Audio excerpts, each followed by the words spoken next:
Well, we have an absolutely fabulous morning, you know, and you saw the start of it, and it's going to go on, except for my presentation, but it's going to be a fabulous morning. And I am really glad that my friend Gary Korn helped arrange to have General Shanahan here, because General Shanahan is the man in terms of military artificial intelligence. And recently retired. I think Gary's going to do more of an introduction. Those of you who are veterans of the conference know Gary Korn. He's been here a couple times, I think, Gary.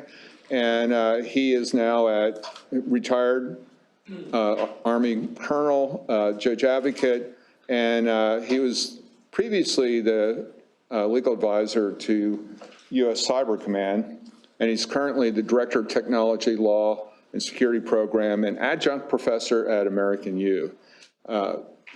Without further ado, and apologies, General, for the delay. We've been pretty good on schedule, but flexibility is the key to our power. Thank you so much. Certainly Trump post-sick, no question. Good morning, everybody. Sir, thanks for the intro. Yeah, that is a tough act to follow. But I can't think of anyone better, certainly on this topic, to follow on the heels of that discussion. There were certainly some nuggets in that sort of drive my thinking again about our discussion. I'll come back to in a minute. But I have had the honor and privilege of knowing and working with Lieutenant General retired Shanahan since about 2010, when I was had the privilege of advising him as a JAG when he was the J39 on the Joint Staff, part of a 36-year career in the U.S. Air Force, you know, a variety of jobs. I think what's relevant most to this discussion is he was one of the leading thinkers in incorporating artificial intelligence for the department, thinking about how we're going to use artificial intelligence. I'm going to sort of let him talk about Project Maven and the Joint Artificial Intelligence Center and his role with all that. And he has continued since retiring to be extremely active in this space. Just came back last night from Copenhagen, and where he was talking not just artificial intelligence, but with a bunch of lawyers. And I think, you know, again, is a fan of the legal advice other than mine that he's gotten over the years.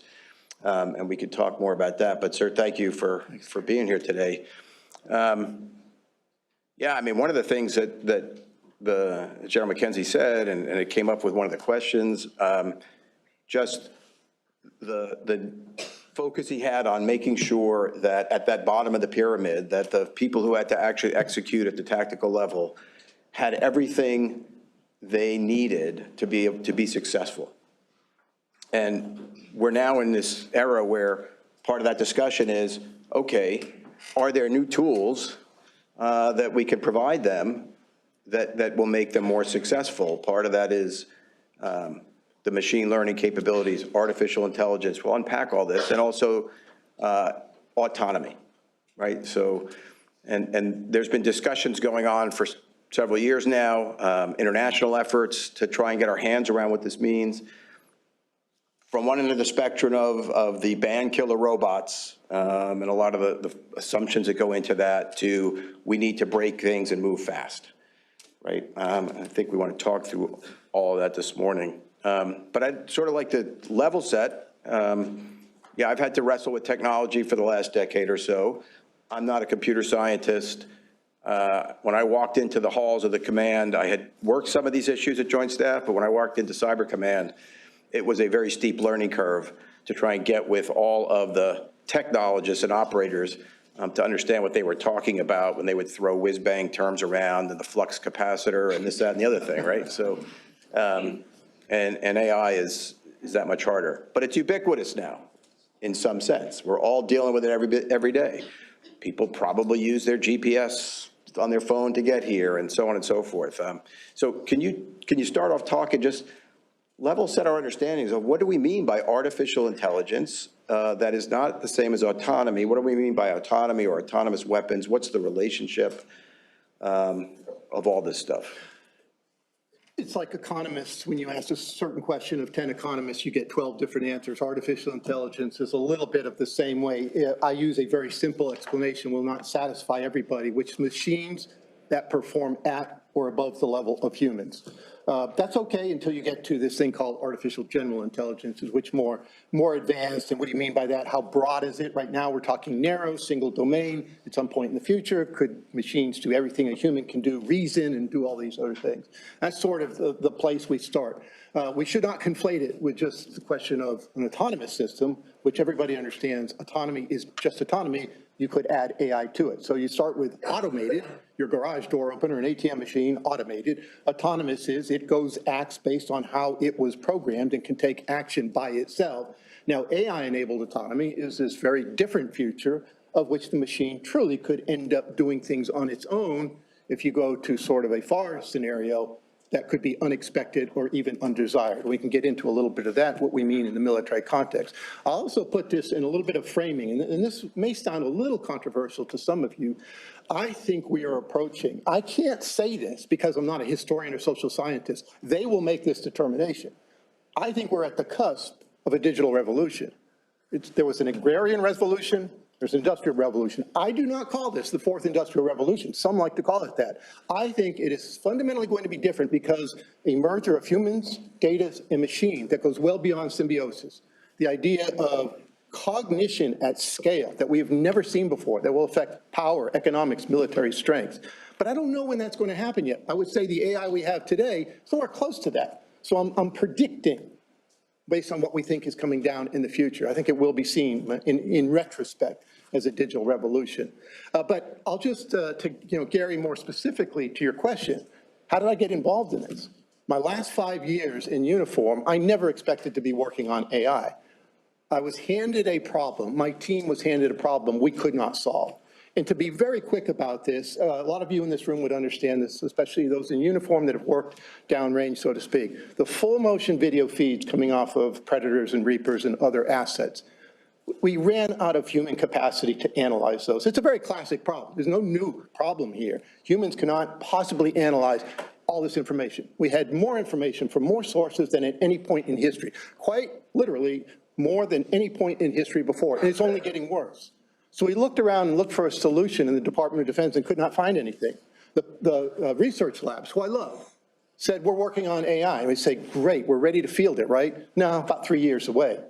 Nothing available to us to figure out how to do this. So as a Marine Corps colonel that led this program, we gave him the problem to solve, and he went out to Silicon Valley and they said, well, yeah, we think we got something for it called computer vision. And then we were off to the races. We sort of figured out how we could get a computer vision algorithm from a company, use Department of Defense data to turn it to an AI model, put it into a ground station that was processing this voluminous amount of information coming from these drones and doing three things: augmenting, acceleration, and automation. I use automation third very deliberately because people think their jobs are going away. I needed more Intel analysts, not fewer of them.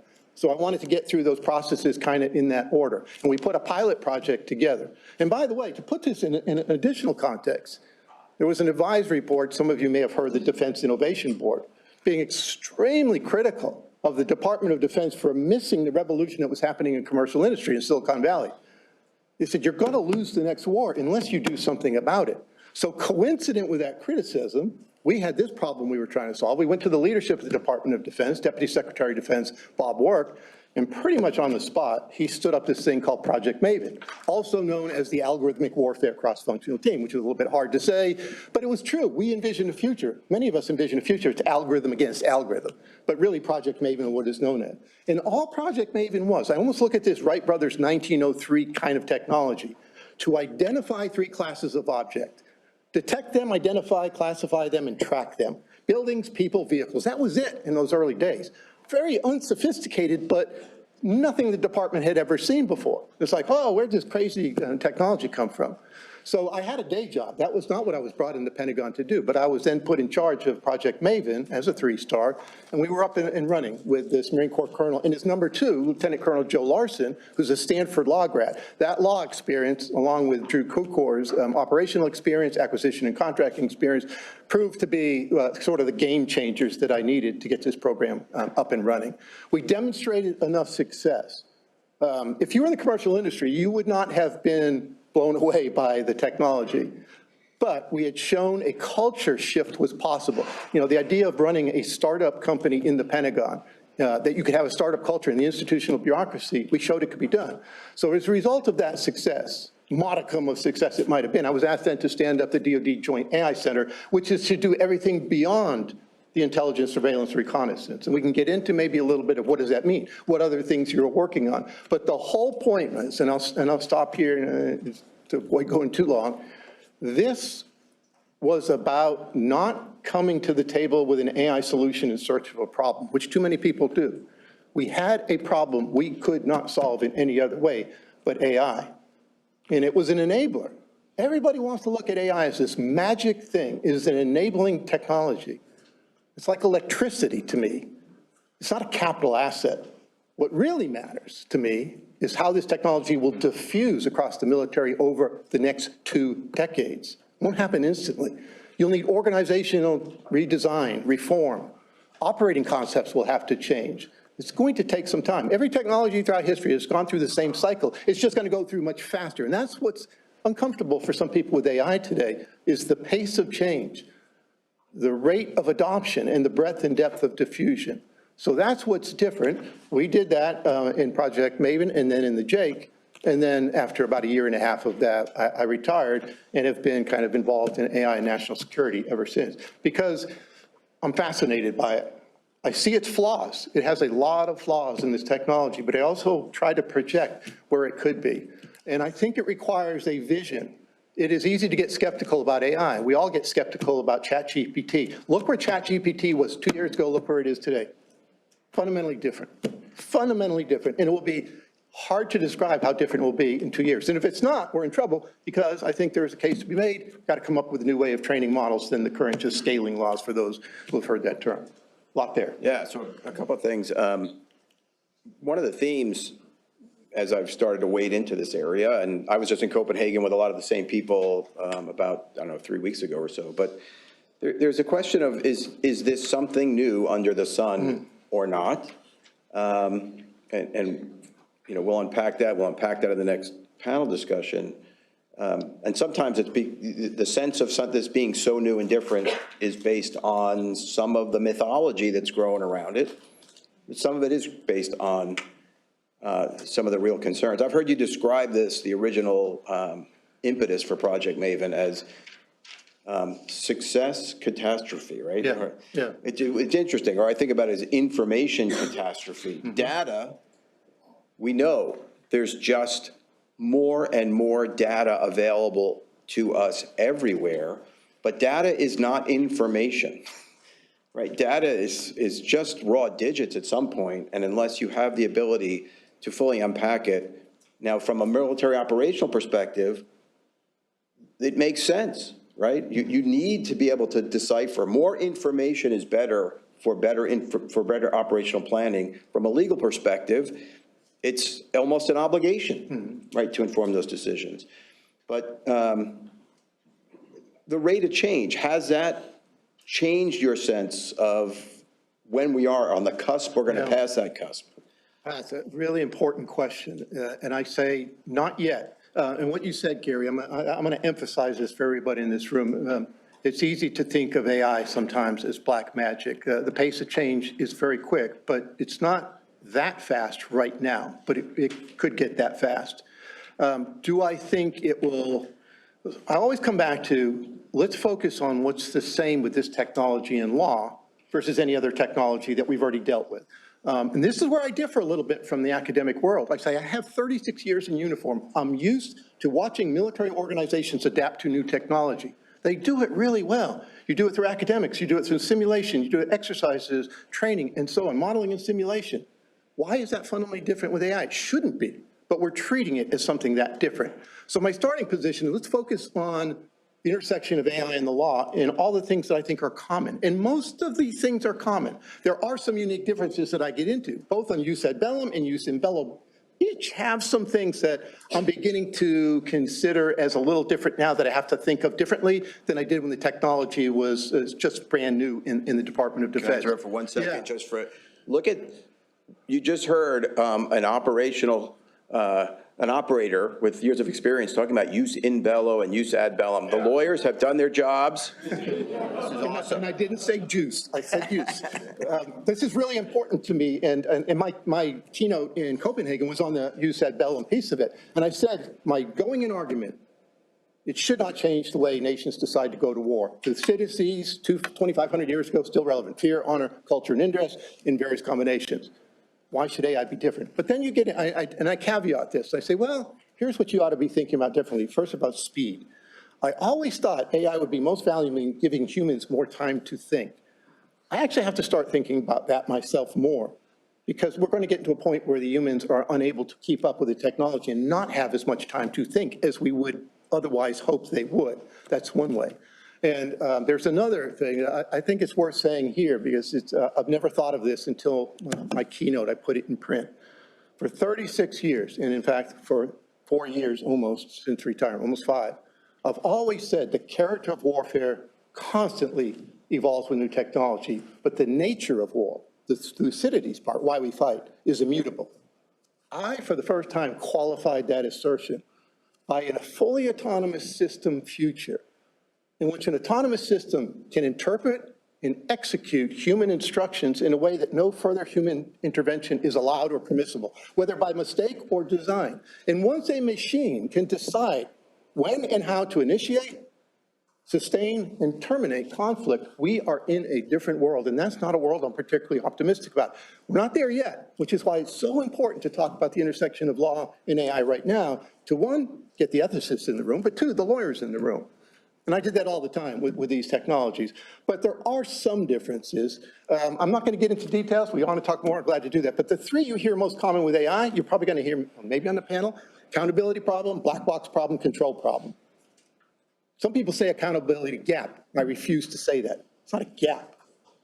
It's a question of who's held accountable and responsible. I wore a uniform for a very long time. Humans are held accountable and responsible for sins of commission or omission. It's not a machine, it's not a software developer, it's not a company, it's a human. And lawyers and commanders will work together to figure out what that accountability and responsibility falls. Sometimes we get it wrong. We haven't held people accountable when we should have. It's a different problem.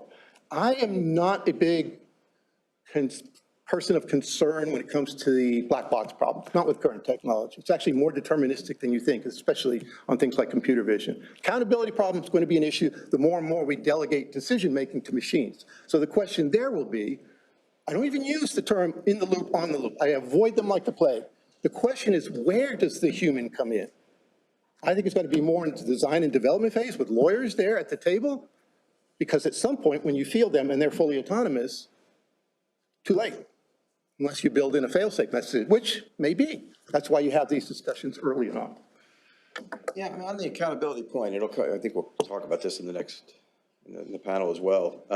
You and I both contributed to a symposium of Penu Juris website, and there was some concordance, I think, in not coordinated, but some concordance in what we said. I have some concern with the accountability discussion in the sense of, as we see most of the political declarations, the ethical principles and so on, there will be someone accountable and responsible.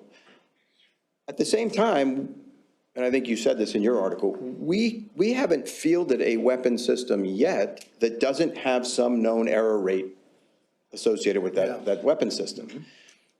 So where's the dividing line there? Where's the difference there? If a system is tested, certified, et cetera, fielded, and the operator or commander employs it within the parameters that has been, and it fails in some way, what's the question of accountability at that point? Yeah, well, first of all, I agree. And I'll say this, there are no risk-free weapon systems. There never have been, there never are. What you have is a process. And this is what I wrote about in this Opinio Juris post is, look, we have a long tradition in the US military. Maybe it's different around the world, it is different around the world, of going through this process of designing and developing weapon systems where we have a very deliberate process we go through. By the time it's fielded, very comfortable with that. When I got into an airplane, very comfortable that it had been through a whole lot of testing and evaluation. Why do we treat AI any differently than the hardware stuff we're used to?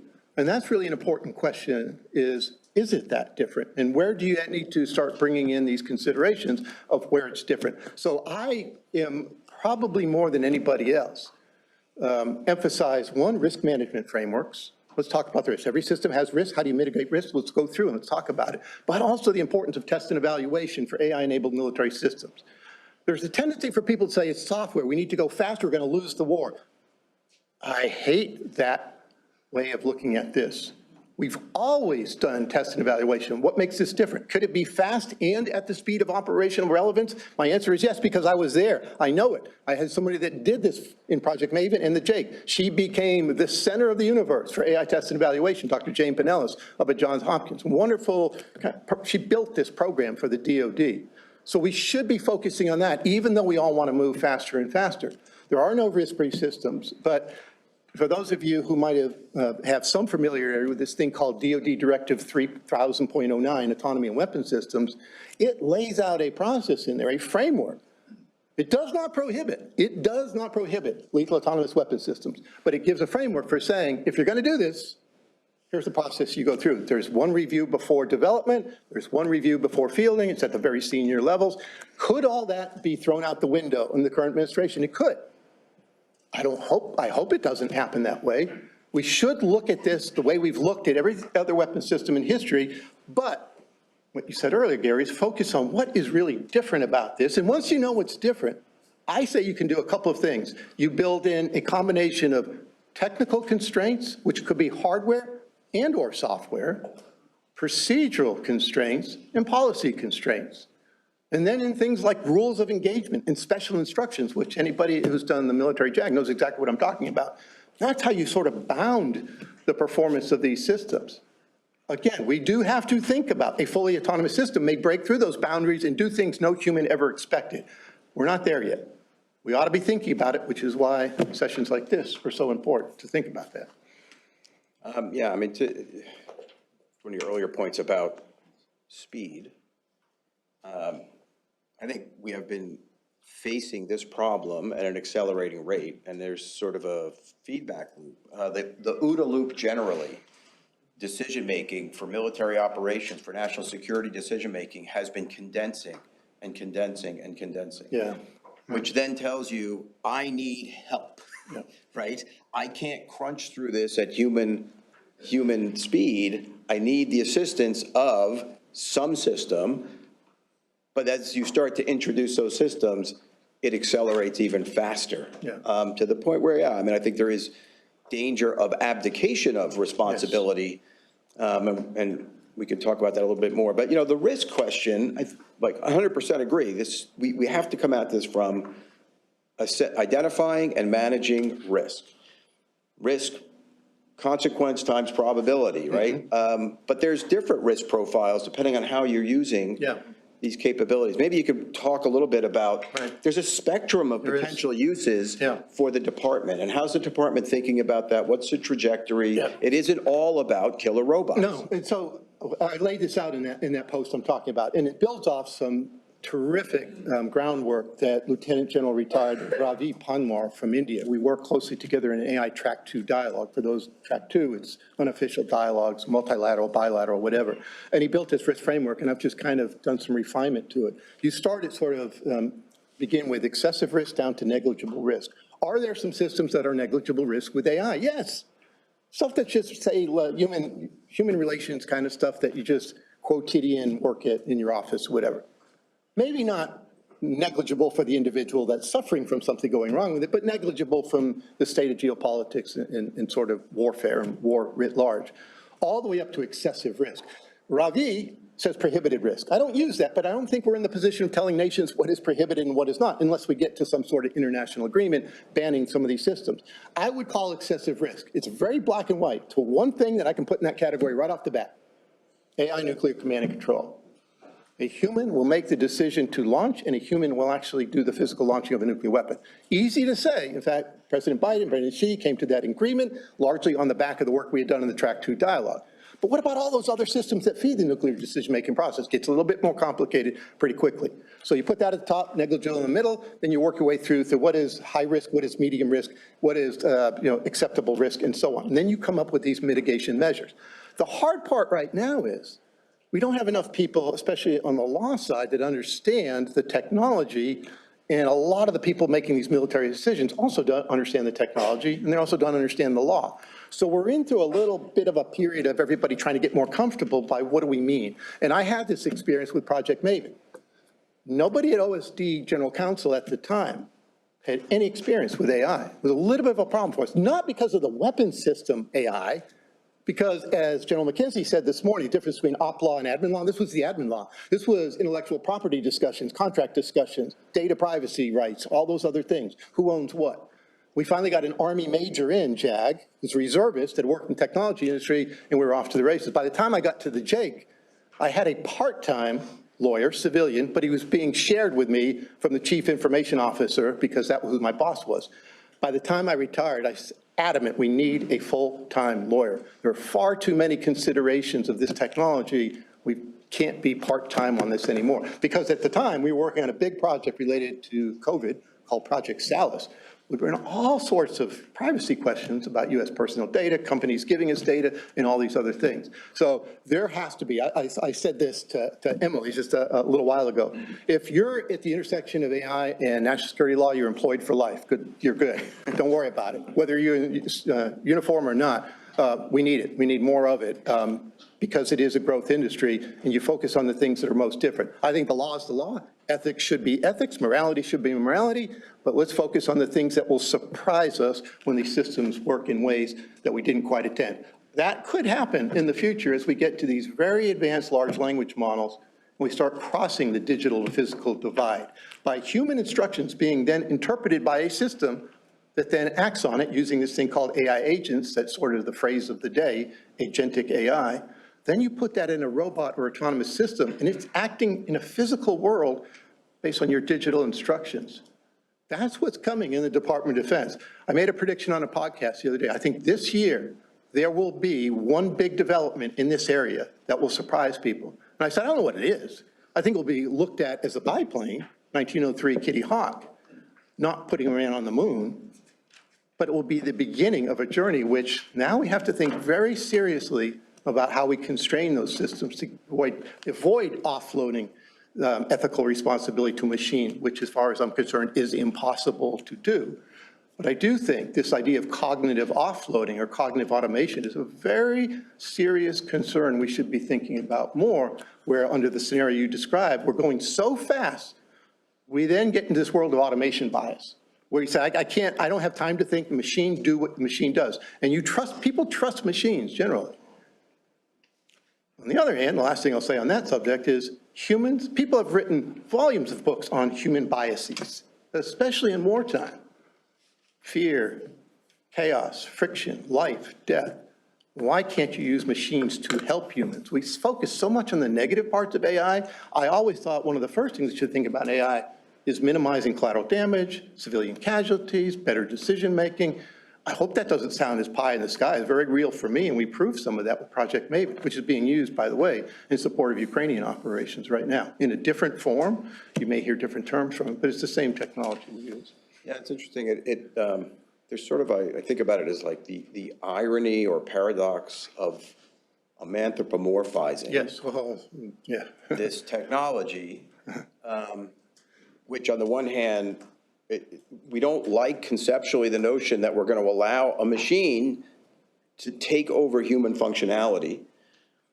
On the other hand, we then say, but it has to act in ways that we don't actually require or expect humans to act in similar circumstances. Now, that may be appropriate as a policy matter, as an ethics matter, but to the point, the bias question, if you take a decision support system, like all the discussions around the use of gospel and lavender, for example, by the Israelis, it's a resource question as much as anything else. If a commander had 10,000 analysts as opposed to 10, they take it in a heartbeat. You get that much more analytical input. But the commander's not going back and cross-examining every one of the 10,000 analysts to make sure the commander is satisfied, right? There's a bias in the deference to a J2, right?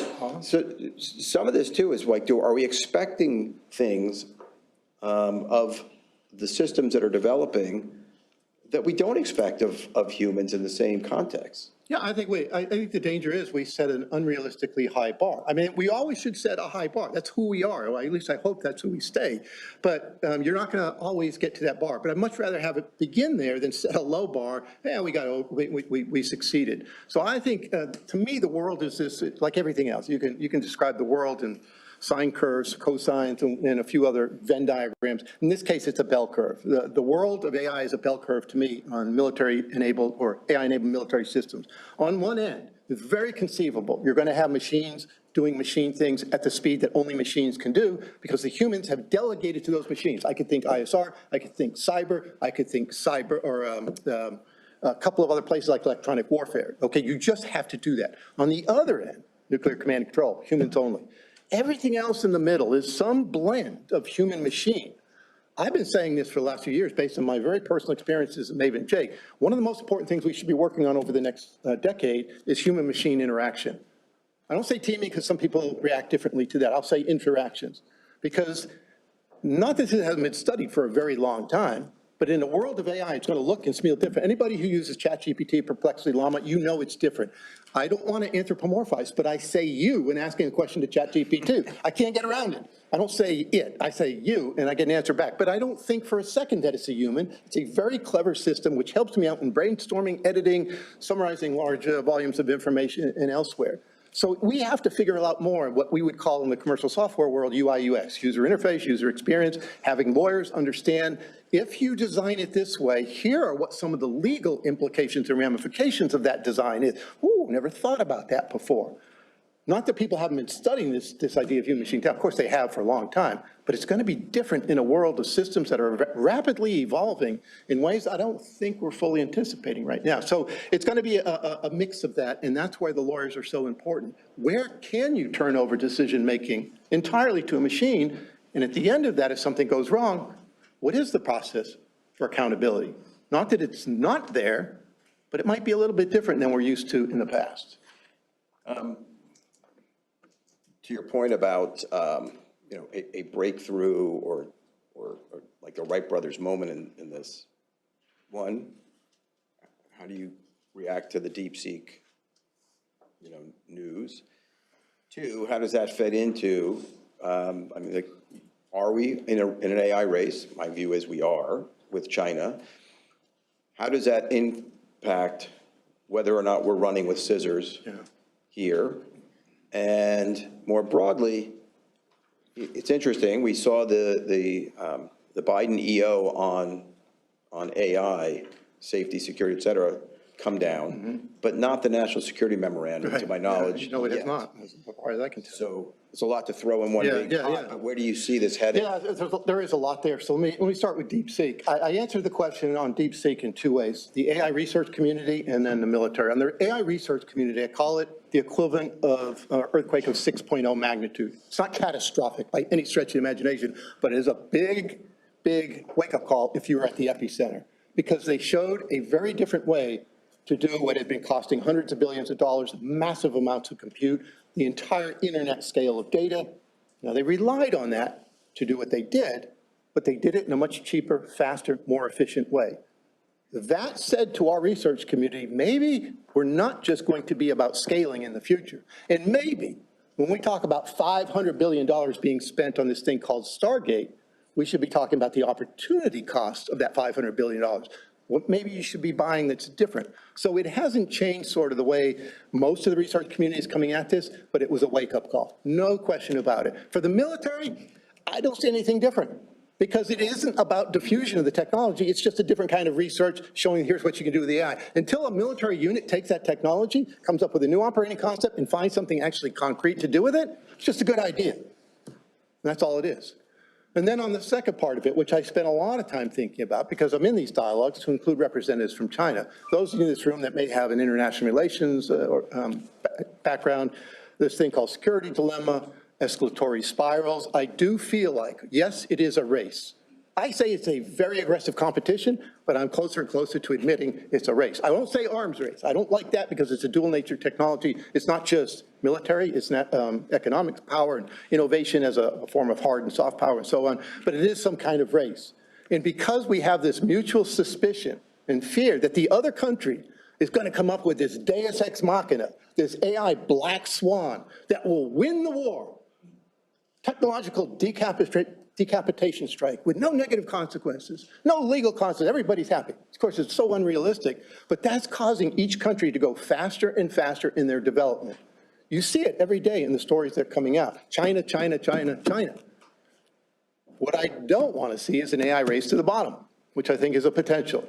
That somebody's going to get there first, but they're going to be untested, potentially unsafe, and potentially unlawful. So don't let that happen. Be what General McKenzie said of a JAG, say, boss, stop. We shouldn't be doing this. I think that is a growing risk right now, that we're going to be in this escalatory spiral and going down when we shouldn't go down. That's why we have these conversations at the track 2 level. People are like, why are you talking to the Chinese? You're going to help. No. It's in our national interest in both countries to get this right, or AI will be shut off when there's a catastrophe. Your national self-interest, our national self-interest. The importance of test and evaluation. Let's figure out actually how to get this right, and lawyers have got to be part of that conversation. We do have lawyers that are involved in the track 2 dialogue. So that to me is what we're talking about with this competition. But there's no question right now. You can look at the sanctions, the Chips and Science Act. This is industrial policy for the first time in the United States in about 25 years when it became a 4-letter word. Even though it's 2 words, I would say industrial policy is back with a vengeance today, and I'm a supporter of that, because China has an industrial policy, Russia has an industrial policy, but there is this real risk right now of going so fast trying to beat the other. To what? What's the end game here? I don't know what the end game is. It's just a technology that could enable. So my last, before we'll open it to questions, is so within the context of that race, color me skeptical. But my experience is that China is very good at the do as I say, not as I do approach to things. They talk law when it suits them. They don't actually. So I don't have great faith that they're going to incorporate lawyers and these constraining principles into their development efforts. Notwithstanding that, I agree with you. I've said this in a number of contexts lately. When you engage in a race to the bottom, it leads to only one place, the bottom, right? There's no off-ramp for that. So, but do you feel like it would be an inhibitor? This is the kind of the tension in the discussion now. Well, the more we introduce lawyers and law and the ethics and this and that in our development thinking, it's going to hinder innovation. Yeah, it's a healthy tension, but it's good to be a healthy tension. One of the things I'm very proud of, doesn't get any publicity because it's not a weapon system. The fact that we stood up a responsible AI division in the Joint AI Center is something I'm very proud of, because we came up with AI ethics principles. Somebody else had done all the groundwork, but we presented them, changed them a little bit, and they exist today. You can find them online. The only country you can find that puts these things out unclassified, here's our AI ethics principles, and an implementation plan to go with it, which is even harder. So to me, I understand the pressure to move fast. I always understand. I'm an operator. I'm a practitioner. I'm not a theorist. I'm always trying to go faster and faster. But there's a way to go fast and do it right, and I'm always interested in doing it right. And responsible AI, not magic, it's just here are the things you need to be thinking about. Responsible, equitable, reliable, traceable, and governable. I've never forgotten them because they're that important to me. I think that's what we should be focusing. And that's why we talked to other countries, said, look, you should be doing the same thing. And the last thing I'll say is I put Russia and China in 2 different places. Russia, will violate everything, drop of the hat. I'm not convinced on China yet. I'm skeptical.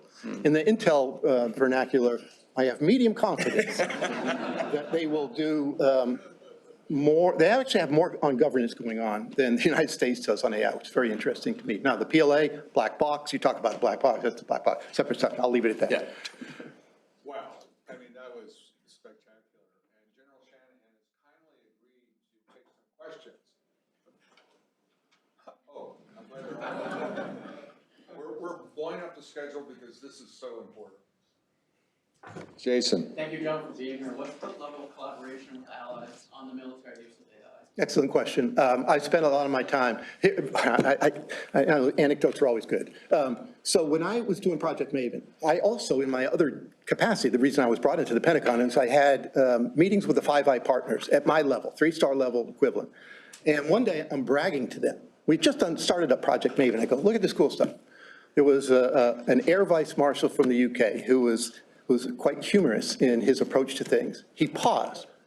He said, Jack, what the F are you doing to us? We've seen this every time. The US races ahead with the technology. You turn around and say, where are the allies and partners? From that point on, Project Maven was a Five Eyes program. I learned from that. So when I got to the JAIC, we stood up something called Partnership for Defense, which was 13 countries. It may still be 13 countries. It's close to it. Because we have to do a lot more in this idea of interoperability with allies and partners. We do not want a future with one country's this place. This country hasn't even seen AI before. And in NATO, that's what you have. From Albania to a UK and everything else in between. So we spent a lot of time on that. Not surprisingly, the hurdles are often policy hurdles, less technical hurdles. You can share this stuff together. And by the way, our hubris catches up with us. You don't think the UK, Australia has great AI that they could also share with us? Of course they do. And what do they have that we don't have? UK and Australia collected data. We want to make our systems as good as possible, get as much data as you can. That's what AI is all about. So I'm encouraged by that, but there's a lot more that needs to be done. Emily. I'll try to be loud so Oh, no, I got can hear me. Oh, thank you. I just want to make sure, I don't think you'll have an issue hearing me. I just want to make sure people can hear my question. Okay, so you talked a little bit about using AI to maybe give us solutions where human bias might come into play. What's your thoughts on the machine bias that could happen from the people who are doing the actual coding and how that implementation will work? Because I'm going to give you a contrary answer. There is no such thing as machine bias. There is human bias that is then translated in the form of machine, and the outputs could be skewed. What's the vocabulary just be skewed and biased? I don't know. I have one. I find one because it anthropomorphizes a machine to say the machine is biased. I think what we have to acknowledge is every single piece of data that goes into a machine is skewed in some way.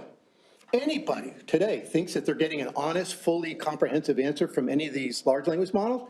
No. They're all doing some form of reinforcement learning with human feedback where they're still sort of correcting the answers to the test based on the company's guidance. So there's always going to be bias built in on the human side. You will have skewed data. What we have to spend a lot of time talking about, and this is where the lawyers come in here, is on the output side, what do we need to be considering? We've seen bad examples of this, predictive policing, hiring practices. If everybody in the resume pool is a white 45-year-old male, guess what you're going to be recommended for future hiring practices? Not a surprise. This needs a lot of work.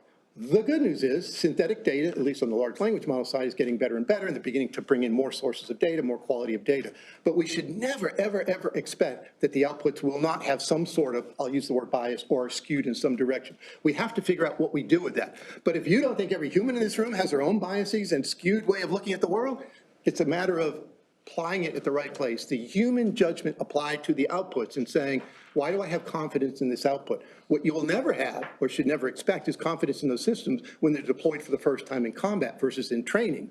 I got examples of that from Project Maven as well. Let's go all the way in the back there. Good morning, sir. Thank you for your talk. My question is, what things do you suggest that we do or specific sources to consult to gain a better understanding of AI at like a fundamental level, especially for military officers? Yeah, there's so much out there right now. I started with, my journey was honestly 3 things. It was Deep Blue, or Deep Thinking by Garry Kasparov, about his loss to Deep Blue chess. Visceral for him. Fascinating book. Things are so much different now than they were then. The second one is the movie AlphaGo. A movie about the game of Go is that compelling. It was to me at the time. And then a New York Times Magazine article on Google Translate, throwing out all the old ways of doing business and then deciding to go down the neural network as opposed to the symbolic way. Symbolic is just rules-based, expert-based systems, whatever. Those got me started on the journey. After that, there's 100 different books out there. I spend about 2 hours a day, to be absolutely honest with you, catching up on Substack posts on AI. There's a lot of outstanding. Some of it is too technical detail for me, but I'll read it. I just know I'm not going to understand everything because it's changing that fast. I've got to keep up. Every single day there's Substack posts. From the skeptics like Gary Marcus, for those of you who know AI, he's like, this shit ain't what you think it is, all the way to like, here's down in the weeds how you could do prompt engineering, which for ChatGPT is an important thing. So that's not maybe a fully satisfactory answer, but there's a lot out there. For the law, Corin Stone, for those who know Corin, wrote, I think, is still the gold standard for sort of the intel side of AI in national security law. Charlie Baker's written a book on AI and national security law. Charlie Dunlap has written on AI. There are a lot of good things that are being published now just on the law piece of it. So it's a fertile ground to get smarter and smarter on, but I think it's still ripe for a lot more to come. I'll just note that Corin Stone wrote that paper while she was part of the Tech Law and Security program at the Washington College of Law. So It's excellent. She does a whole risk framework. I plagiarize from her ruthlessly. I think we have time for 2 more quick questions. This lady back here. No, you. Oh, yeah, I'm sorry. I didn't mean to say you like that. Apologize if this is, oh, thank you. If this is a stupid question, my name is Beth. Why don't we go to another question and we'll get it fixed. All the way on the side there. Hey, sir, thank you for being here. I was actually one of your Palantir monkeys, or Maven monkeys back in the day, training the CAPTCHA images. I think it was about 2017 at the time. I was also working with Palantir and their machine learning capabilities. Funny enough, we probably could have saved about 20 minutes if we had not had Palantir of the previous speaker. Quick question here. Absolutely incredible tool. But my question was a little bit of pushback on the black box concerns and how it doesn't seem like you're really worried about it. The military has discrete data sets that they can use, particularly like raw SIGINT data, raw imagery data, that they can sort of right size and keep the bias to a very, very minimum. Yep. When you're having a conversation about those data sets and then what we have in civilian practice, how do you sort of make those adjustments? Yeah, I'll answer this quick. I agree completely with you. When I'm talking about that, I generally talk about computer vision, natural language processing. The game's changing a little bit with large language models and how they do their vector stores and all the other crazy mathematics that go behind it. I can ask the ChatGPT the exact same question 10 times. I will get variations on 10 answers. It will not be the same. That's interesting. That is a little bit of a black box. Not worried about it yet because I don't have that tied into an autonomous weapon system. So it's a fair point. I take the point that as we get to more advanced systems, black box becomes more of an issue, which is why I go back to the importance of test and evaluation. That's where you figure out what you put in and what you get out and what's the difference between those. As you know from your experience, once you field them, they're still going to act a little differently than you expected, and they have to be updated or they're going to drift and do those other things. So yeah, I maybe have been a little bit too stark on my representation. We have to think more about black box. I'm just not worried in current systems with the military systems. Yeah. I don't think. Thank you. My name is Beth Berman, and I live here in Durham, and I have a very basic question to ask. We hear about the large language model, and I have the idea that, oh, they take all these newspapers and books in print and things in the public domain and they feed it into the computers. Is it all in English? How is this translated? I'm a retired translator, so I'm just wondering, is it all in English? It's not a basic question. It's actually a great question. I say one of the, I'm going to put this in a military context and say one of the limitations I know we have right now is most of the US large language models have been trained with what's publicly available in different languages, but it's not as much as you think it should be, especially in Mandarin, which is a very character-based language, and it's a little bit hard to do. Now, when you bring in the military side of it, You're not getting access to that because it's hidden, it's classified, it doesn't exist. I worry about especially what we would call psychological operations or information operations, where we're trying to come up with ways of influencing foreign populations, not our own, we don't do that, is missing the cultural context that humans have, because the machines don't have that yet. I can bring in all sorts of data and ask it, what do you think would happen in this? And it'll give me an answer. But if it's missing a few centuries worth of Mandarin writing in the traditional Mandarin, never mind simplified Mandarin, this is what Taiwan's struggling with, because they do traditional Mandarin, it's even harder. So a lot of work's going into this, and I think you're seeing these models come out of places like Taiwan and China that have solved this within them. In the US, we have to come up with a solution as well. We're going to be having big gaps that we don't even know are gaps because they don't have all that cultural context piece of it going with them. It's a great question. We are out of time for this portion of our AI discussion. General Shanahan, will you stay around? Yeah, I'm here for the next panel, and I hope they don't say I was wrong on everything. And here's the scheme of attack. After this, we are going to do the CLE presentation because one of our speakers has to catch an airplane. We will end at 1 o'clock, and the last presentation is going to be from me about the role of JAGs and ROE and the TJAGs and all that sort of thing. I know everybody will want to stay to hear me, but no, I'm joking. So we're going to have a little bit of switch around, but we'll end at 1 and we're going to have a full program. So thank you very much.